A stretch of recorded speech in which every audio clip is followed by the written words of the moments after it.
comment le repurposing permet à des influenceurs comme Gary Vee d'être omniprésents. Aussi bien sur TikTok, 15 millions d'abonnés, que sur Insta, 10 millions, une chaîne YouTube, 4,5 millions, LinkedIn à 5,6 millions, et même Apple Podcast. Simplement Gary Vee, il le dit lui-même, c'est un monstre de contenu, il publie énormément. Pour lui, la quantité est plus puissante que la qualité. Et il a toute une équipe qui est dédiée à transformer ces contenus qu'il appelle piliers, donc des vidéos de 1h30 quand il fait son podcast ou quand il fait un vlog de sa journée, qui vont être transformés en micro-contenus, des shorts, des clips. C'est ça qu'on appelle le repurposing. Maintenant, comment est-ce que nous, on peut mettre ça en place quand on n'a pas forcément toute une équipe à dédier exclusivement à ça? Eh ben, grâce à l'IA, je vais vous montrer comment faire. J'ai travaillé avec la chaîne YouTube Les Funérailles des Tabous, qui produisent du contenu autour de la politique, de l'actualité, des enjeux du continent africain. Et ça fait plusieurs années qu'ils existent. Ils ont une communauté solide, 73 000 abonnés, leurs vidéos montent à 300 000 vues. Et maintenant, leur problématique, c'était d'atteindre, ils ont un peu fait le tour de leur audience sur YouTube sur ce type de format. Et donc, ils ont besoin de capturer une audience plus large, peut-être qu'ils consomment d'autres types de contenus qui se trouvent sur d'autres plateformes. Et pour ça, le responsable marketing a identifié une stratégie qui était de créer des chaînes alternatives déjà sur d'autres plateformes, TikTok et Insta, aussi des chaînes, des pages Facebook. Mais en plus de ça, de créer même plusieurs chaînes sur ces plateformes par thématique. Donc d'identifier que si là on parle d'une politique plutôt sociale, ça va être sur telle chaîne. Si c'est plutôt une problématique sur la politique, on va plutôt l'envoyer sur d'autres chaînes. Sauf que pour mettre en place cette stratégie, il y avait pas, l'équipe de production était trop prise par déjà la production du contenu et par les tâches qu'ils avaient déjà actuellement. Donc, ils pouvaient pas tester rapidement cette stratégie et la déployer pour la mettre en œuvre. Et c'est là qu'on a commencé à collaborer pour pallier à ce manque de staff grâce à l'IA. Notre stack pour cette mission, ça comprend toujours les 3 GOAT, Notion pour avoir un dashboard où on va pouvoir voir tous les clips qu'on a créés, toutes les chaînes qu'on a, la répartition par thématique. L'IA pour utiliser, on va utiliser GPT-4 pour toutes nos problématiques de classification. N8N pour organiser tout ça, organiser toute cette automatisation, tout orchestré. Opus Clip qui va nous générer les clips à partir des vidéos YouTube de 1h30 directement. Et ensuite, ces clips-là, pour les publier, donc pour planifier un peu tout l'agenda de contenu, on va utiliser Buffer. Le seul problème, c'est qu'ils n'ont pas d'API et que là, c'est un peu dur d'en trouver une dans la console. Donc, on va devoir utiliser Zapier pour pouvoir planifier automatiquement dans Buffer sans avoir à passer nous-mêmes par l'interface de Buffer. Tout ça, ça va se dérouler en 8 étapes. Donc, comme on l'a dit, on commence par le dashboard, très important pour gérer un peu au quotidien, voir comment la file d'attente de contenu avance. Ensuite, pour avoir une UI plus agréable à utiliser au quotidien, ça va être comment est-ce que je vais transformer une vidéo YouTube, tout simplement avec un formulaire qui est fourni par N8N, qui est très pratique. Ensuite, on va voir comment fonctionne la plateforme Opus Clip et surtout comment l'utiliser automatiquement en dénichant son API pour que ce soit N8N qui fasse tous les appels. Après ça, donc on aura généré à partir de notre URL YouTube récupérée dans le formulaire, on aura généré des clips. Maintenant, il faut que on sache si ces clips-là, ils sont pertinents et on va donc utiliser GPT-4 pour filtrer les meilleurs clips. Ensuite, les meilleurs clips qui ont été filtrés, on va les ranger parmi une des 9 thématiques qui a été définie, qui sont les thématiques de la chaîne. Et petite cerise sur le gâteau, à la fin de chaque clip qu'on aura ensuite qui sera classé par thématique, on va rajouter un petit carton de fin, une petite outro de quelques secondes pour rediriger vers la chaîne mère YouTube pour avoir le contenu en entier. Et puis ensuite, il ne nous restera plus qu'à planifier tous ces clips qui auront été générés pour avoir un agenda de contenu régulier, donc selon la chaîne, de contenu par jour, à telle heure ou telle heure. Tout ça sera géré dans Buffer. Et enfin, on va rajouter un système de file d'attente pour éviter de surcharger notre N8N. On verra que la manière qu'on utilise pour ajouter des outros à la fin de nos clips est un peu coûteuse en ressources, donc c'est important de le ménager.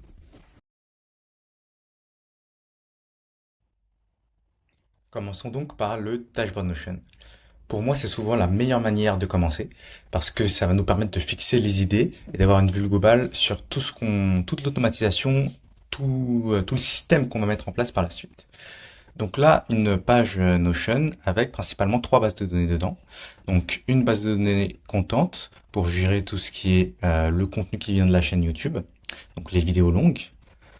Ensuite, qui est très important aussi, c'est la liste des canaux, des channels, qui va en fait lister où est-ce qu'on va publier les shorts qu'on va produire, que ce soit des chaînes sur TikTok, sur Instagram. On peut avoir plusieurs chaînes, sachant que selon la nature du contenu, selon la catégorie du clip, on va l'envoyer sur des chaînes différentes. Et enfin, bien sûr, les clips. Donc là, on va stocker un peu tous les résultats qui ont été fournis par Octopus Clip et tous les clips qui auront été sélectionnés, histoire d'avoir un historique de comment ça s'est passé, enfin de tout ce qu'on a produit et de tout ce qu'on a publié. Donc pour ce qui est de la chaîne du contenu, donc là c'est simple, le titre de la vidéo, histoire de pouvoir rapidement savoir de quoi ça parle. Très important, le lien de l'URL YouTube, c'est ça qui va permettre à Opus Clip d'extraire des shorts. Ici une petite relation avec la table qu'on a vue juste en dessous sur les clips, histoire tout simplement de lier notre vidéo aux clips qui lui sont associés si jamais on veut les consulter rapidement. Et ensuite, on va avoir des petites choses supplémentaires. Donc là, c'est juste des petites chatbox pour savoir parfois est-ce que la source est externe, c'est-à-dire est-ce que ça ne vient pas de la chaîne Les Funérailles des Tabous. Donc ça, c'était une demande de potentiellement pouvoir utiliser des chaînes partenaires, donc du contenu qui vient pas directement de la chaîne. Donc ça, c'est juste pour avoir une indication de savoir où on en est peut-être en termes de pourcentage, combien de vidéos notre chaîne on utilise ou combien ça vient d'autre part. C'est vraiment juste une indication. Et là, cette checkbox, ça sert au système de file d'attente, donc savoir est-ce que c'est en cours de traitement dans la file d'attente. La dernière partie, c'est un identifiant qui sert une fois que on aura transformé cette vidéo dans Opus Clip en petit short, on aura besoin de cet identifiant pour voir où est-ce qu'on en est et récupérer les clips associés à cette vidéo. Donc voilà, ça c'était pour le contenu. Les chaînes, c'est vraiment très simple. La chaîne, elle a un nom, elle a des tags, donc c'est les sujets, les thèmes sur lesquels elle va être sollicitée. Donc c'est-à-dire que si j'ai un clip sur la politique, eh ben il va être envoyé dans toutes les chaînes qui ont le tag politique. Donc là, typiquement, dans cette chaîne TikTok, Panafro-Analyse, et dans cette chaîne Facebook, Panafro-Analyse également, mais aussi dans la chaîne Insta Panafro-Analyse. Donc ça, c'est vraiment notre table de vérité qui nous permet de demain créer des nouvelles, des nouvelles chaînes d'en ajouter au fur et à mesure. Et c'est à relier à Buffer grâce au Buffer Channel ID. Là, on l'affiche pas parce que c'est pas très intéressant. Mais c'est cet ID qui va permettre de programmer dans la bonne chaîne, dans le bon canal via Buffer qui nous permet de programmer le contenu sur nos réseaux. Et finalement, la liste des clips. Donc là, ça va être la petite description. En fait, Opus Clip nous fournit pas mal de données. Opus Clip, quand il va générer un clip, on peut aller voir, il nous fournit plein de choses qui sont assez intéressantes. Donc la cohérence du clip, des scores de cohérence, des commentaires supplémentaires. Donc là, comme c'est de la donnée qui a été générée et ça a sûrement coûté quelque chose, on stocke tout parce que ça pourrait toujours être intéressant pour la prendre en compte, même si en réalité dans le système on n'utilise pas forcément tout exactement. Mais on a des choses intéressantes comme on a une liste des hashtags qui est générée, on a une description qui est générée, le score aussi de pertinence. Et ensuite, nous, notre système, il va s'assurer, le transcript aussi est généré, comme ça on a directement tout le transcript. Le système va s'assurer va le relier au bon contenu, mais surtout de le publier. Et donc ça, pour savoir si est-ce qu'il a été publié, il me semble que c'est cette checkbox là, updated, pour savoir si il a été publié via Buffer. Ah non, c'est published. Published, updated, c'est autre chose. Donc voilà, pas mal de propriétés ici, mais grosso modo, c'est vraiment un historique de tous les clips qu'on aura traités. Et voilà pour ce qui est dashboard. Avec ça, on a vraiment toutes les bases de données et le backbone, l'architecture de notre système qui est bien en place.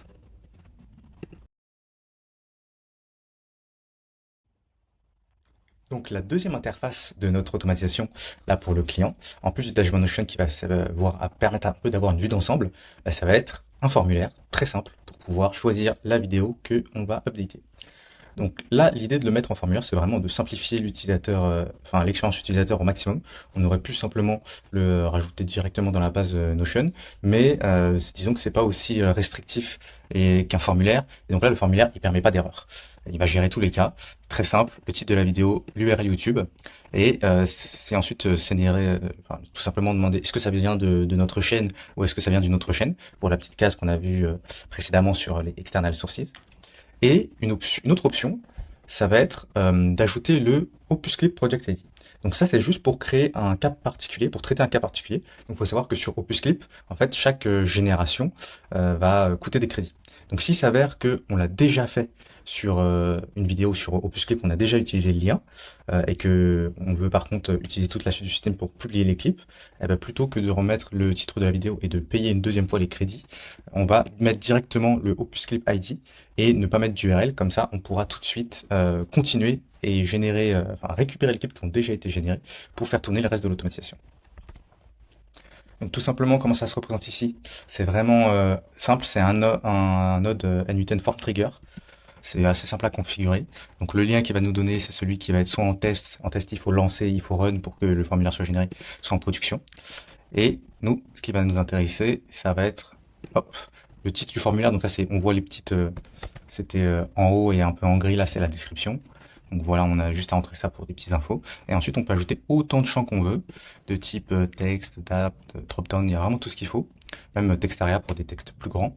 Et nous, on a juste besoin, comme on a dit, titre de la vidéo, de l'URL, hop, et donc là, le menu déroulant, c'est dropdown list, hop, et aussi de l'Opusclip Project ID. On peut aussi voir que on est capable de mettre choix multiple, choix simple. Nous là, c'est un choix simple, et de mettre que le filtre est requis, que le champ est requis. Ça, c'est pratique pour que ce soit impossible de valider le formulaire sans qu'on ait rempli cette information.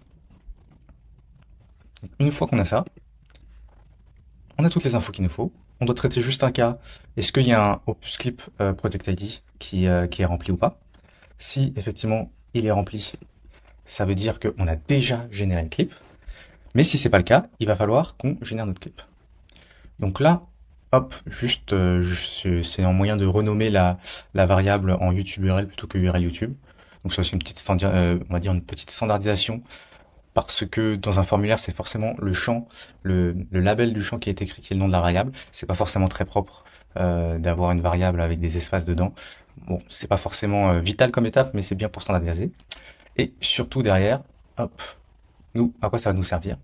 Ça va être de chercher dans un premier temps. On a un get many. En fait, ici, on va faire une recherche pour savoir est-ce que cette YouTube URL, elle existe déjà. D'ailleurs, c'est pas bien, j'ai pas noté le champ. Search for already existing content.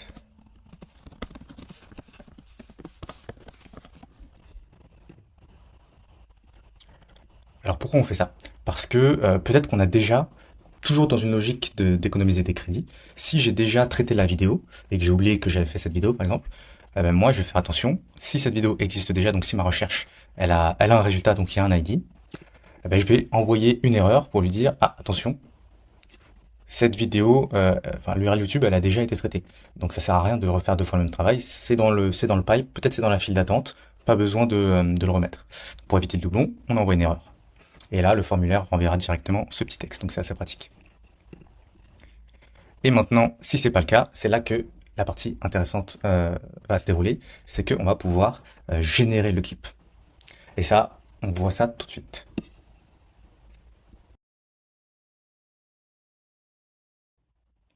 On va commencer par présenter en bonne et due forme la plateforme Opusclip. Donc c'est vraiment un outil très simple à utiliser, mais très puissant. Il nous suffit vraiment juste de rajouter le lien YouTube, ou même pas que YouTube d'ailleurs, on peut voir qu'il y a aussi Google Drive, Vimeo, plein d'autres sources de vidéos. On a juste le lien, et il va nous demander quelques paramètres, et ensuite on va pouvoir générer vraiment des clips, et les exporter pour les publier. Donc c'est vraiment, en plus les clips sont d'assez bonne qualité, la plateforme évolue vite, c'est vraiment une pépite. Le pricing est super correct en plus. Le seul défaut d'Opusclip, c'est que apparemment ils n'ont pas d'API. Maintenant, quand on sait un peu aller fouiller, en général avec les SaaS, il y a toujours un peu une API secrète, celle que l'outil utilise mais ne divulgue pas. Et pour apprendre un peu, pour un peu la creuser pour la trouver, il faut ouvrir donc la console, comme j'ai fait tout à l'heure, cliquer sur inspecter, et derrière, je vais aller chercher un onglet qui s'appelle l'onglet network, qui va me montrer un peu toutes les requêtes qui vont être échangées. Et moi, en général, pour une recherche d'API, je ne prends qu'un certain type de requêtes, c'est les fetch et les XHR. Donc je vais cocher cette case, et maintenant je vais pouvoir commencer à utiliser la plateforme pour voir qu'est-ce qui se passe en termes de requêtes. Donc je vais montrer un lien, on voit qu'il se passe quelque chose, j'ai déjà eu un fetch, voilà, source vidéo, et là je peux voir un petit peu, j'ai une méthode post, ok, voilà quel est le lien, source API, je vais dans le payload pour savoir un peu qu'est-ce qui a été envoyé, je vois qu'il y a vidéo URL comme paramètre, tout simplement, donc c'est quelque chose que je peux reproduire. Ensuite, donc comment ça fonctionne? Là, il charge bien la vidéo. On voit, ok, c'est quoi la miniature de la vidéo? Impeccable. Alors, le genre, on peut paramétrer plusieurs choses. La taille du clip généré. Donc nous, là, on est sur entre 60 et 90 comme taille de clip. Donc, je vais récupérer ça. C'est même là où j'aime vraiment beaucoup Opus Clip, c'est que ça avance vite. Il y a des nouvelles options. On peut ajouter des mots-clés si on ne veut traiter que certains sujets. Donc ça, c'est top. Si on sait que notre vidéo, on n'a pas besoin... Bon, nous, on va automatiser ça. Donc, on va dire qu'on n'a pas vraiment cette info dans notre base de données de savoir c'est de où à où le début de la vidéo, sauf si on avait des chaînes. Mais globalement, avec juste cette info-là, j'ai... Hop, donc là, j'ai mes settings. On peut aussi choisir la tête des sous-titres. Mais juste avec cette info-là, juste à cliquer sur ce bouton pour, encore une fois, ici, observer quel lien va arriver. Donc là, je vais pas le faire parce que tout ça, ça coûte des crédits. Mais c'est vraiment la même chose. On clique sur le bouton et on regarde quelles sont les requêtes qui sont arrivées. Donc là, pour l'instant, je vais remove. Pareil, on voit des requêtes qui sont apparues. Je peux facilement savoir c'est laquelle qui correspond au remove. Et maintenant, ce qui va être intéressant, c'est d'utiliser donc ces liens qu'on a trouvés. Donc là, en observant la requête, en fait, moi, j'ai trouvé tout simplement que j'avais ici une URL, hop, où j'avais seulement besoin d'envoyer quelques paramètres. Donc, pareil, l'autorisation, j'ai une clé que je peux retrouver directement dans les paramétrages, directement dans ma console, j'ai toutes les infos.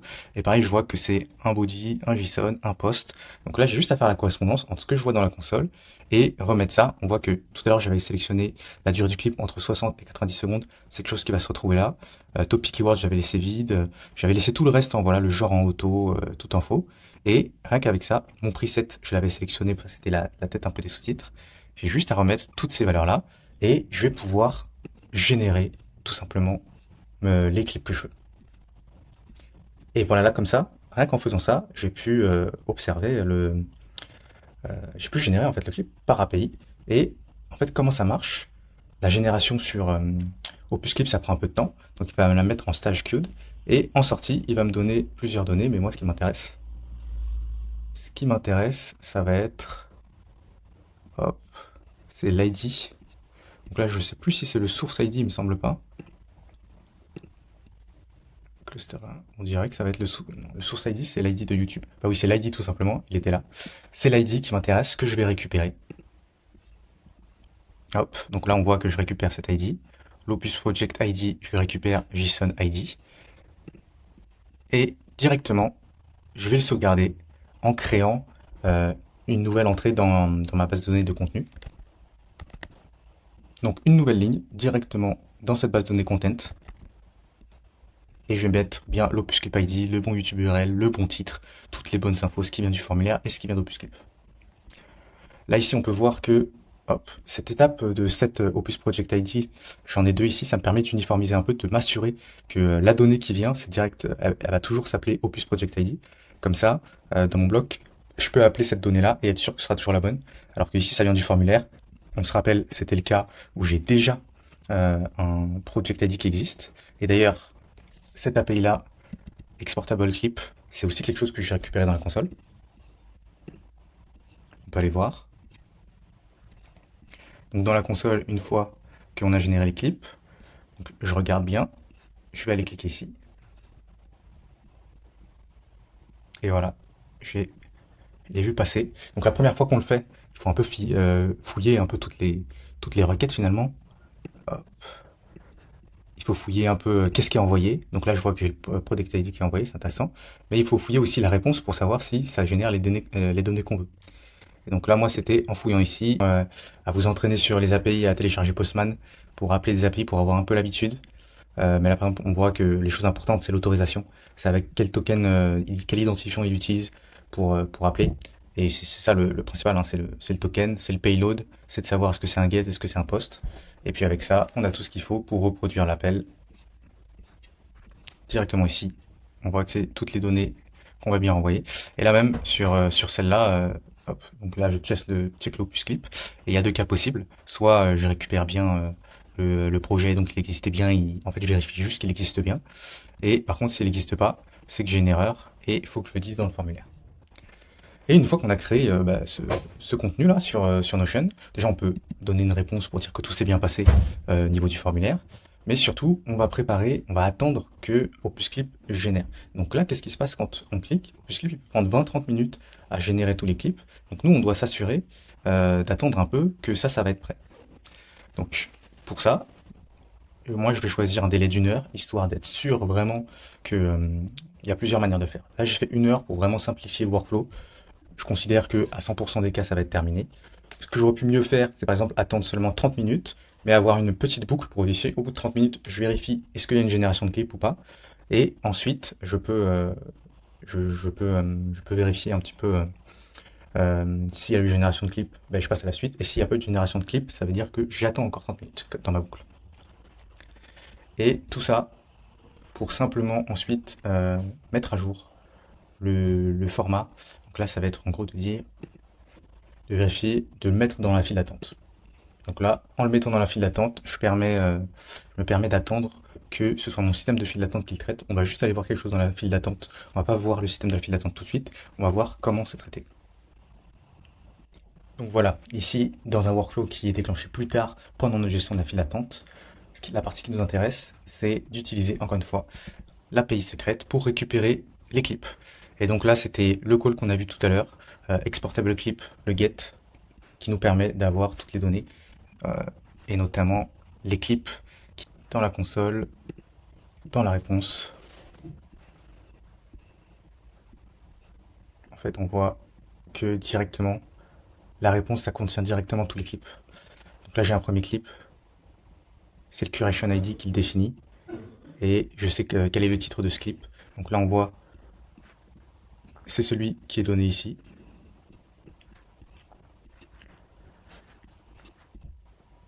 La description elle est là, et j'ai toutes les données du clip que je vais pouvoir enregistrer après. Et combien j'en ai de clips? Là, j'en ai 1, 2, 3, et je vais pouvoir tous les avoir. Tous ceux qui sont affichés ici, c'est ceux qui ont été chargés là. Et c'est comme ça que j'ai pu récupérer directement tous mes exportables clips. Et avec ça, j'ai complètement réussi à utiliser OpusClip de manière automatique et par API pour générer mes clips et les extraire. J'ai même d'ailleurs dans l'extraction le lien d'export, l'URI for export, ce que j'utiliserai plus tard pour récupérer la vidéo et publier.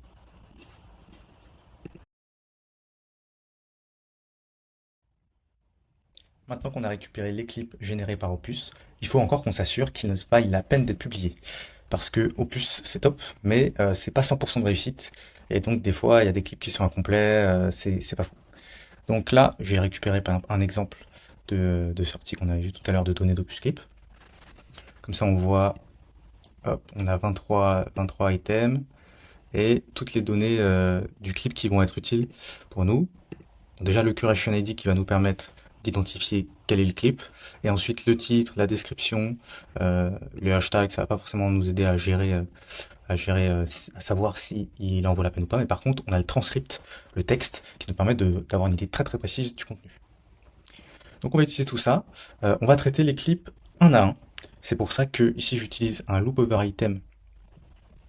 Donc là j'avais un tableau en entrée, donc forcément je vais diviser ce tableau en à chaque fois un item, j'en prends que un à la fois. Je fais ça pour plusieurs raisons, et notamment pour ça, parce que plus tard dans le workflow, on a une opération qui se déroule au moment du schedule dans les réseaux sociaux. C'est une opération de modification de vidéo. On doit ajouter un outro à la fin, et ça prend du temps à compute. C'est quand même une opération intensive. Donc pour éviter de surcharger N8N, j'en fais que un à la fois. Donc ce loop over item me permet de traiter qu'un à la fois. Avant de retraiter ce clip, je m'assure qu'il n'a pas déjà été traité, c'est-à-dire qu'il n'a pas déjà été créé dans Notion. Parce que si jamais, voilà, pour une raison ou une autre, j'ai arrêté de traiter une vidéo en cours de route et que je relance, je vais pas avoir à retraiter les clips qui ont déjà été créés sur Notion, qui ont déjà été choisis. Donc si le clip existe déjà dans Notion, je continue pas sur ma curation. Et sinon, nous on va voir un peu en détail comment ça marche la curation finalement. Et là, c'est GPT-4 qui va s'en charger. Tout simplement, ça c'est un module un petit peu ancien. Mais voilà comment on va gérer avec une système prompt. Tout simplement définir un rôle, le curator. Qu'est-ce qu'il fait? Il aide les utilisateurs à prendre les meilleurs clips. On lui donne le contexte. Vraiment, qu'est-ce qu'on a fait? En fait, il y a une vidéo, voilà, une vidéo d'une heure de Funérailles des Tabous qui a été convertie en clip par Opusclip. Sa mission, lui, c'est de prendre les clips qui sont les plus pertinents. Et là, ce qui est très important, c'est donner qu'est-ce que c'est en fait les critères, nous, des clips qu'on considère comme valables. Ce qui est important, c'est le Full ID. En regardant un peu les générations d'Opusclip, je me suis rendu compte que des fois, on arrivait, il y avait une question qui était posée, une réponse qui était un peu à côté, et le temps de repasser sur la vraie réponse, de vraiment répondre à la question, ça avait été coupé. Donc nous, on veut que ce soit complet, de la question à la réponse, qu'il n'y ait pas de frustration. Ensuite, l'impact, ça c'est le côté straight to the point. Donc c'est vraiment le fait que ça doit être un short, il doit être efficace. Il y a une idée, elle est délivrée de manière impactante. Et là, c'était une autre petite précision, c'est que des fois, dans nos vidéos, on a des call to action à la fin ou au début, et là, c'est de s'assurer que ces call to action ou même peut-être des ads, ils soient pas sélectionnés en clip. Donc ensuite, toujours une petite technique, explain your reasoning, take advice, think carefully, c'est des petites astuces pour augmenter la relevance, et surtout une réponse qui doit contenir un keyword, soit golden nugget, soit remove, en toute majuscule comme ça, parce que c'est facile à identifier. Et nous, c'est comme ça qu'on va réussir à savoir si on a eu donc un golden nugget, c'est-à-dire un clip qui est valable. Là, la température de 0,4, une température qui est assez basse, parce qu'on veut pas d'erreur, on veut pas se tromper, on veut pas de folie, il faut suivre les consignes. Donc là, le switch me permet de dire, ok, est-ce que j'ai un golden nugget ou pas? Si j'ai pas de golden nuggets, en revenant au loop over item, ça veut dire que je passe directement au clip suivant, et que celui-là, il sera pas sauvegardé. Et par contre, voilà, si j'ai un golden nugget, ça veut dire que, super, j'ai un clip qui est à la hauteur, je vais pouvoir préparer la suite tranquillement. Avec un petit setup et pareil, la classification, ça, on voit ça juste après.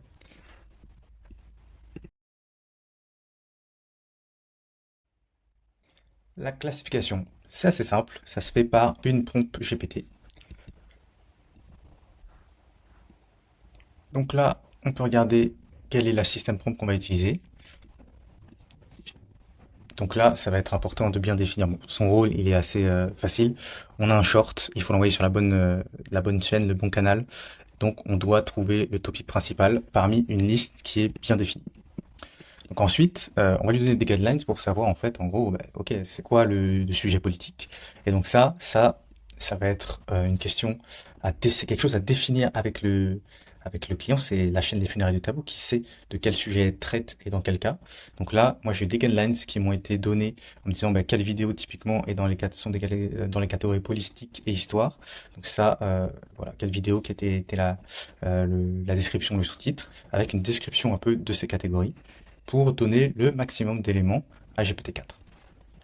Donc, le brief du client est donné, et je lui demande d'expliquer son raisonnement. Ça, encore une fois, c'est pour m'assurer qu'il c'est augmenter en fait la pertinence de la réponse.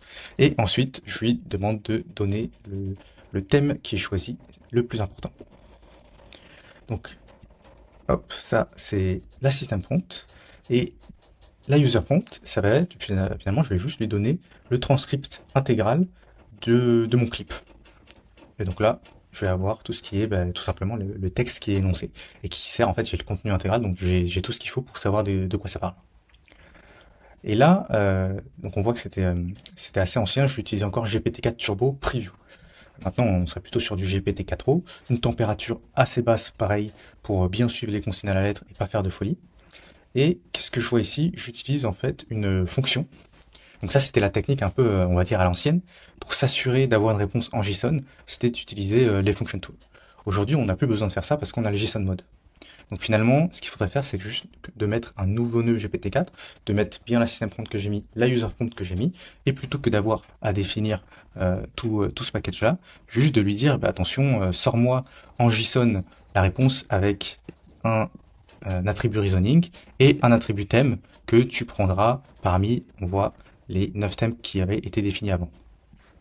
Et comme ça m'évitera d'avoir à appeler un peu on va dire ce custom run GPT. J'aurai tout ça en un seul bloc et il va me sortir derrière le thème qui a été choisi. Et moi, une fois que j'ai le thème, juste avant de créer mon clip avec toutes les bonnes infos, j'ai besoin de savoir alors c'est quel opus, c'est quel content. Parce que souvenez-vous, dans le Notion, on peut aller voir. Dans le Notion, on avait lié les clips au content. Donc on a besoin de savoir quel content. Or, moi ici, la seule donnée que j'ai en exécution, c'est le Opus Project ID. Donc je vais me faire une recherche rapidement pour savoir quel contenu correspond à ce Opus Project ID. Et ensuite, j'ai tout ce qu'il me faut pour créer mon clip. Je peux créer mon clip avec, voilà, le clip ID, c'est dans le Curation ID. Et celui qu'on a récupéré tout à l'heure, le contenu original, c'est le JSON ID, ce que je viens de récupérer tout à l'heure. La description, toutes les informations là, toutes les informations, elles viennent d'Opus, et le thème, il vient de notre run GPT. Donc, comme ça, on a bien créé notre clip, on a toutes les informations qui vont bien, et on est prêt pour la suite. Donc, c'est-à-dire, en cas de succès, on va pouvoir planifier sur les réseaux sociaux la publication. En cas d'erreur, il n'y a pas de planification, donc on revient directement au début de la boucle et tout simplement on passe au clip suivant, on passe à l'évaluation du clip suivant.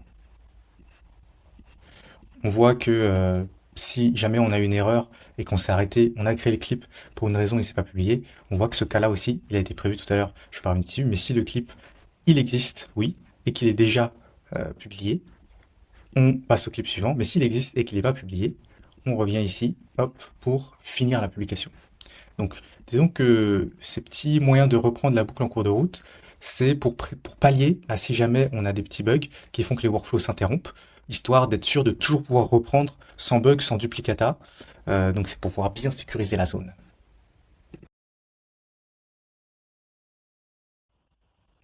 Là, on arrive à un gros morceau. C'est la manipulation de la vidéo pour ajouter une outro. Donc là, c'est quelque chose que j'ai décidé de faire un petit peu à la mano, ce qui fait que c'est un peu plus lourd à mettre en place et un peu plus lourd à gérer. Mais disons que ça m'évitait de payer un outil supplémentaire qui serait juste une API pour voilà en fait fusionner deux vidéos. C'est la vidéo, le clip qui a été généré par Opus et de mettre derrière une outro. Donc ça, on peut le faire soi-même, donc ça demande un peu plus de travail. Et je vous propose de voir comment. La façon la plus facile, c'est vraiment de trouver une API pour faire ça et de payer l'abonnement de l'API. La première chose qu'on fait, donc ça, faut savoir que voilà, j'ai mis ce workflow encore une fois pour un souci de modularité, je l'ai mis dans un autre workflow que dans celui précédemment où on triait et on filtrait les clips. Et faut bien, une fois que je l'ai appelé dans le workflow précédent, ici il faudra bien que je coche la case attendre que ce workflow se termine. Et je vais vous expliquer pourquoi tout à l'heure. Donc la première chose à faire, on récupère le clip, on voit que ici j'ai envoyé toutes les données du clip qu'on a récupéré tout à l'heure par API. Et ce qui va m'intéresser ici, c'est le export link. Property export link. Donc avec ça, je peux directement télécharger la vidéo. Je prends sous un fichier, sous une forme de fichier, et je récupère toutes les datas. Première chose que je fais, c'est que je sauvegarde cette vidéo directement sur le disque. Donc comme en tant que la vidéo 1. Et là, je lui donne l'ID. Hop, c'est l'ID du clip finalement. L'ID du clip, on voit qu'il est là. Comme ça, voilà, c'est la vidéo 1, c'est l'ID du clip. Je l'ai récupéré. Je récupère aussi mon outro. Elle fait entre 3 et 5 secondes. Ça, je l'ai stocké sur un serveur Supabase perso parce que c'est pratique pour avoir des fichiers accessibles en ligne facilement par API. Voilà, je le récupère directement le MP4. Pareil, lui aussi.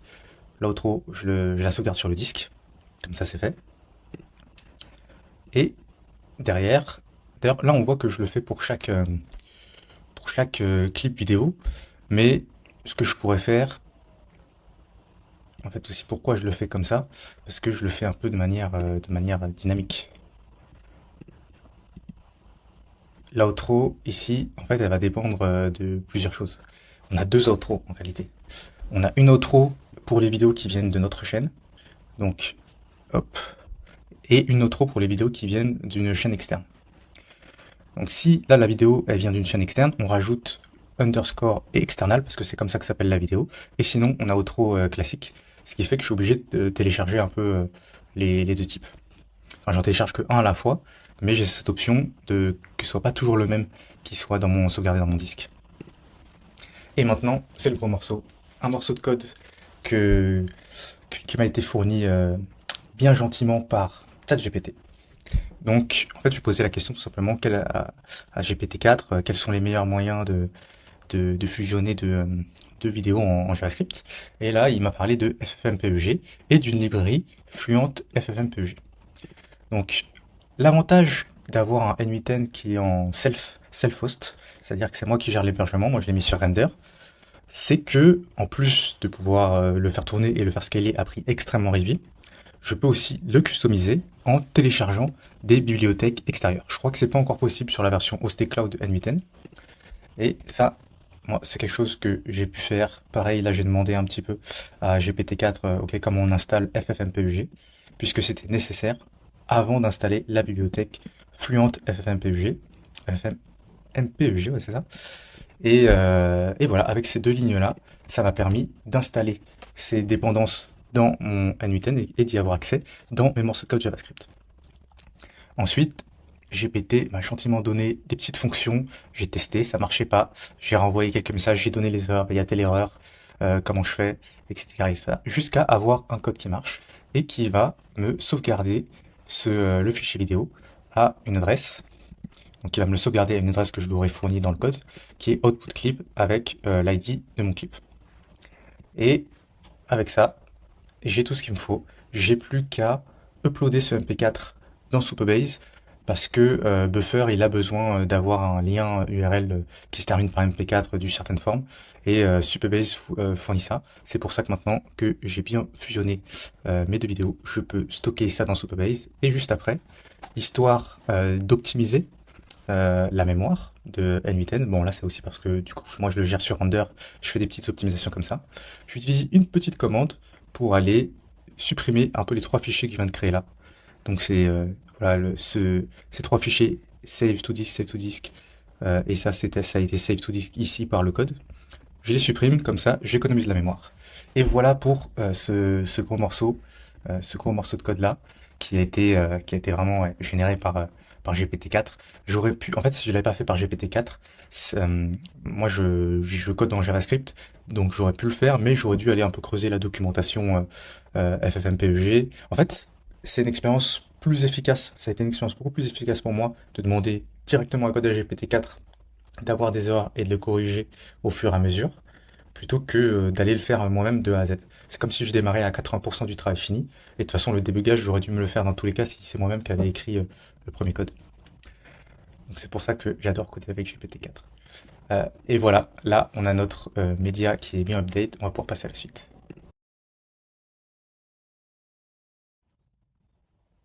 Maintenant que j'ai mon clip mis à jour avec la bonne outro, il faut savoir encore où est-ce que je vais le publier, sur quelle chaîne, sur quel canal je vais le publier. Donc pour ça, comme on a dit, c'est en fonction de son tag, en fonction du thème qui est abordé. Donc là, je vais juste aller chercher finalement tous les canaux dans ma dans ma table de vérité des channels. Je vais chercher tout simplement, tu me récupères tous les canaux qui ont le même thème, qui est là pour le coup pour mon clip, c'était le sport. Tu me récupères tous ces canaux-là. Et une fois que je vais avoir les canaux qui sont bien récupérés, je vais pouvoir aller utiliser une API pour le faire sur Buffer. Le seul problème, c'est que Buffer avait une API jusqu'à un certain moment. Ils ont décidé de la fermer l'API. Et pour le coup, quand j'ai essayé donc de trouver un peu leur secret API, c'était un peu plus compliqué parce que par l'interface, la différence c'est que on va pas mettre une URL de vidéo sur Buffer, on va mettre le contenu de la vidéo directement. Et ça, c'est beaucoup plus dur à traiter. C'est-à-dire qu'il y a plein de petits paquets qui sont envoyés. Si je voulais le faire moi-même, c'est faisable, mais disons que je trouve ça pas assez robuste. C'est pas assez robuste parce qu'il suffit que déjà je dois prendre ma vidéo, je dois la découper en petits paquets, format TS il me semble, comme un peu de format de streaming. Et je peux le faire avec FFmpeg, Mais franchement, c'est une galère. Le moindre truc qui saute, ça fait qu'on n'a pas publié la vidéo. Je trouvais ça pas robuste, j'étais pas serein d'utiliser cette solution. C'était pas clean, c'était pas élégant. Donc, heureusement, il y a une autre solution. Et ça a été que Zapier avait une intégration. Je pense que c'est le gros avantage de Zapier aujourd'hui, c'est que, en fait, il y a plein d'intégrations, il y a plein d'outils, disons, qui n'ont pas d'API ouverte, mais pour autant qui ont développé une intégration Zapier. Et du coup, le seul moyen un peu de l'utiliser de manière propre, c'est de passer par Zapier. Donc, soit j'ai utilisé Zapier,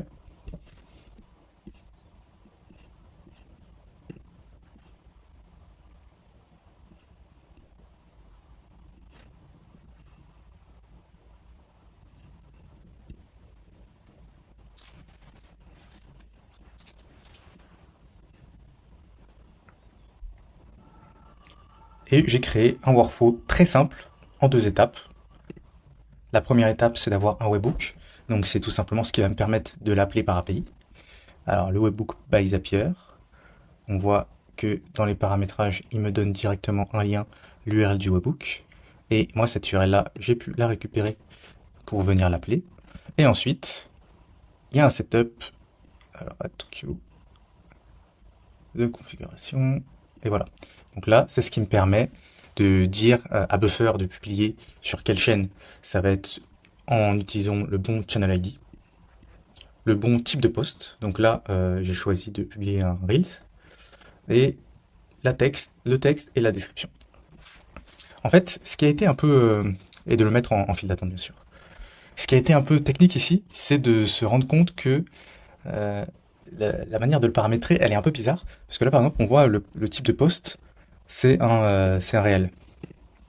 Mais en fait, ça peut être un réel si c'est sur Instagram, ça s'appelle les Reels. Mais pour les autres, c'était beaucoup moins clair. Et en fait, on a d'autres types de posts, on n'a pas que des réels. Il faudrait que j'aille dans le Edit pour voir. Dans le type de post, j'ai réel, mais j'ai aussi, hop, un post, une story. Ça, c'est parce que en fait, j'ai dû tester de mettre d'autres channel ID. Donc là, il détecte que ce channel ID, c'est un channel ID de Insta. Mais en fait, sur TikTok, on a d'autres, c'est traité de manière différente. Et quand je le faisais avec un seul channel, par exemple pour les Reels, eh ben, il n'acceptait pas de sauvegarder, il me disait qu'il y avait un bug. Sans me dire vraiment d'où ça venait.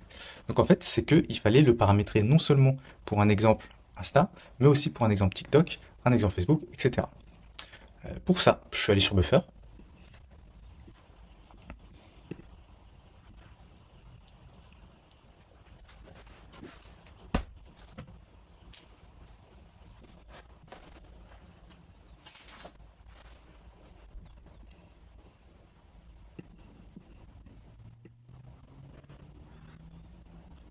Donc Buffer, qui est assez pratique, assez bien faite comme interface.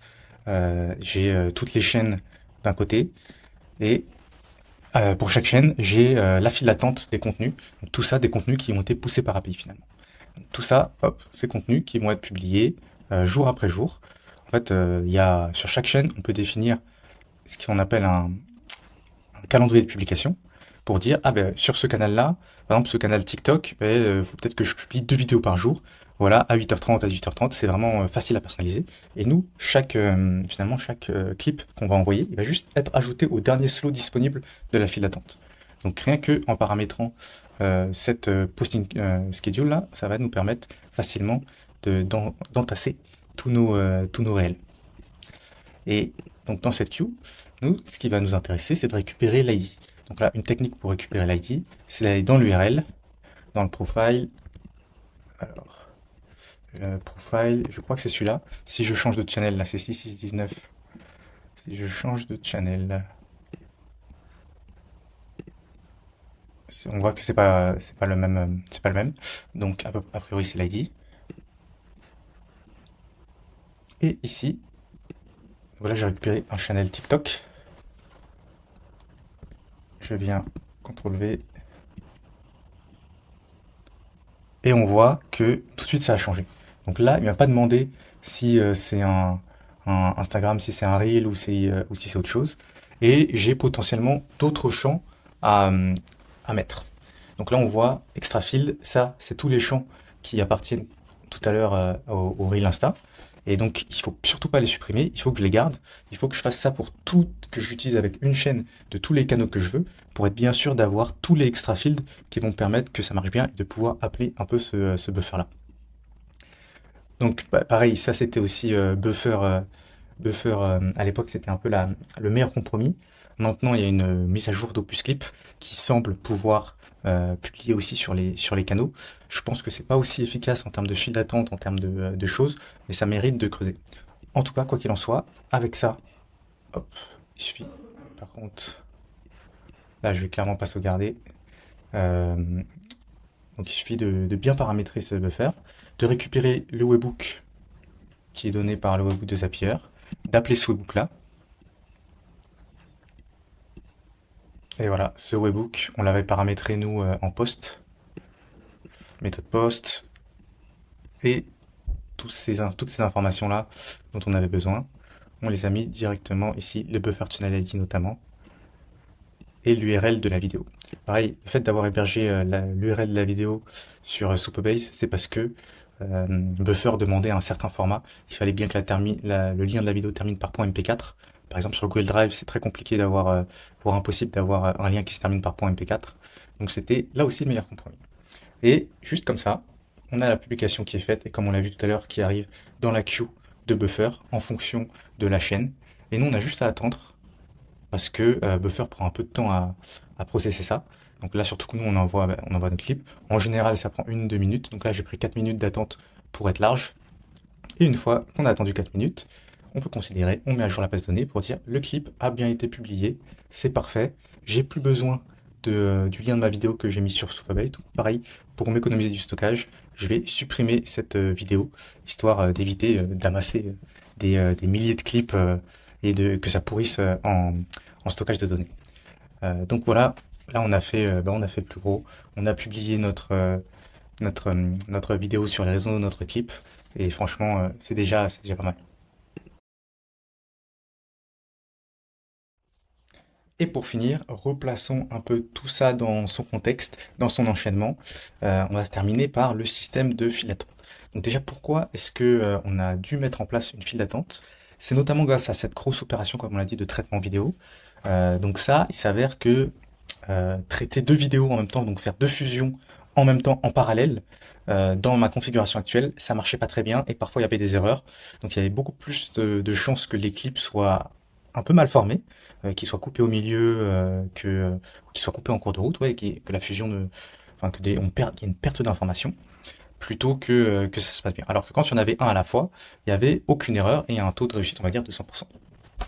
Donc c'est pour ça que je préférais mettre en place ce système de file d'attente, parce que souvent en plus du côté finalement du côté des managers de la chaîne, bah, c'était l'idée, c'est qu'ils mettaient 5-6 vidéos d'un coup, et donc on avait beaucoup, enfin chaque vidéo elle va générer peut-être, au plus il va générer entre 25 et 30 clips, peut-être qu'on va en prendre 10-15.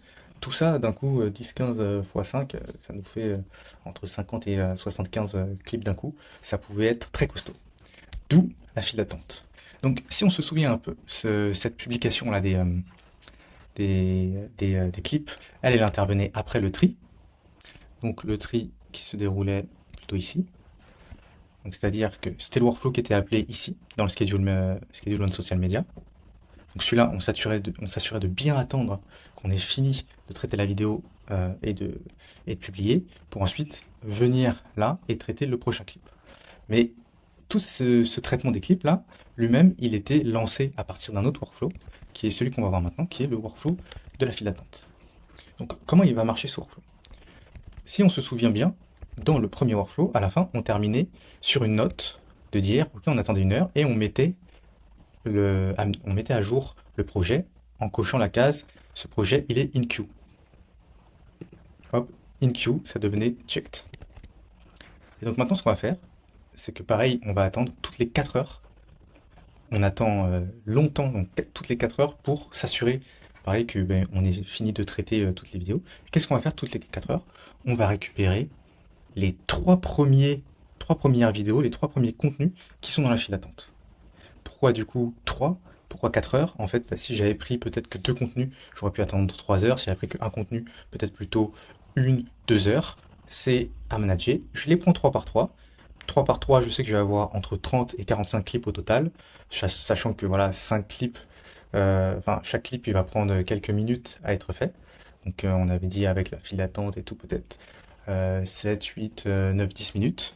J'ai dû faire les calculs à un moment, voilà, 45 clips en 10 minutes, je crois que ça passe bien. Euh, Ça nous fait 450 minutes. Ouais, non, on est un peu en dessous quand même. On est un peu en dessous, mais j'avais fait les calculs à un moment et ça tombait plutôt juste. Donc c'était assez large. Et maintenant sur chacun des clips, hop, qu'on va avoir. En fait, on a récupéré les trois derniers contenus. On va encore une fois les traiter un à un pour s'assurer de ne pas avoir de clip qui est généré en parallèle. Et tout simplement, on va faire run clip sélection. C'est ce qu'on a vu tout à l'heure. C'est ce workflow-là. Non, c'est ce workflow-là qui va se terminer. Il se termine ici en réalité quand on a fini toute la file.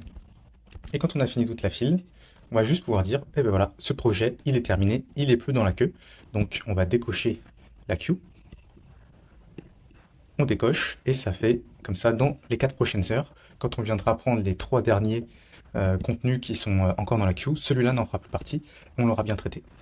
Donc cette étape de file d'attente, mine de rien, elle est très importante. Et c'est une étape assez récurrente, soit pour gérer de la montée en charge, soit pour gérer un autre type de file d'attente que j'utilise souvent, c'est pour gérer les messages dans un chatbot. Vu qu'on reçoit les messages un par un, si une personne envoie 4 messages en 2 secondes, le bot n'a pas eu le temps de répondre, c'est bien d'avoir une file d'attente pour se dire, ah ben attends, en fait il y a 4 messages d'un coup, peut-être que je vais les traiter en même temps, peut-être pas, donc de gérer ce genre de choses. Mais c'est toujours important de savoir mettre ça en place. Pour les montées en charge aussi, c'est vraiment très important. Et avec ça, on a fait du bon taf. On a notre système qui roule euh, tout seul, vraiment totalement automatiquement. À un moment, il y avait une notion d'approbation des clips sur Notion qui a été désactivée pour que ce soit vraiment 100% automatique. Mais aussi, il faut savoir qu'on pourrait rajouter si on voulait. Ça, c'est à la volonté du client et selon l'usage qui en est fait. On pourrait rajouter des notions de contrôle à chaque fois de checkpoint. Est-ce que ce clip il est approuvé? Là, il y avait une case sur Notion pour, une fois que les clips arrivent dans Notion, cocher la case pour dire c'est approuvé. Et c'est que quand il était approuvé qu'il était ensuite publié. Mais voilà, bon taf et un bon use case de fait, une bonne machine de mise en place. Le résultat, on a un agenda de contenu qui est bien rempli pour de nombreuses semaines à venir et tout simplement de manière 100% automatique. Maintenant, quelques notes critiques de ce qu'on a mis en place. Aujourd'hui, OpushClip a bien avancé par rapport au moment de la mise en place, donc ils ont eux-mêmes leur propre calendrier de planification de contenu, qui est sûrement pas aussi avancé que celui de Buffer, mais ça peut nous éviter 2 subscriptions, celle de Buffer et de Zapier, si on arrive à retrouver pareil les API un peu secrètes d'Opus, mais si on l'a réussi une fois, il n'y a pas de raison. Il y a un peu moins aussi de chaînes disponibles, donc euh, que sur Buffer. Il faut voir avec les canaux qu'on a, mais quand même il y a les principaux. Donc ça c'est une chose, peut-être de restreindre un peu la stack et comme ça d'avoir moins d'outils pour gérer le tout. Et une deuxième chose, c'est que là on a choisi un contenu 100% automatisé, mais ça peut être aussi une très bonne idée, voire un meilleur combo de semi-automatisé, c'est-à-dire d'arriver à 80% au moment où on a généré, on a sélectionné nos clips et qu'on les a catégorisés. Là, d'avoir une revérification d'un expert qui est la personne qui sait quels sont les clips qui marchent, qui a cette expérience-là en voyant un clip de dire ah lui il a un meilleur potentiel de viralité.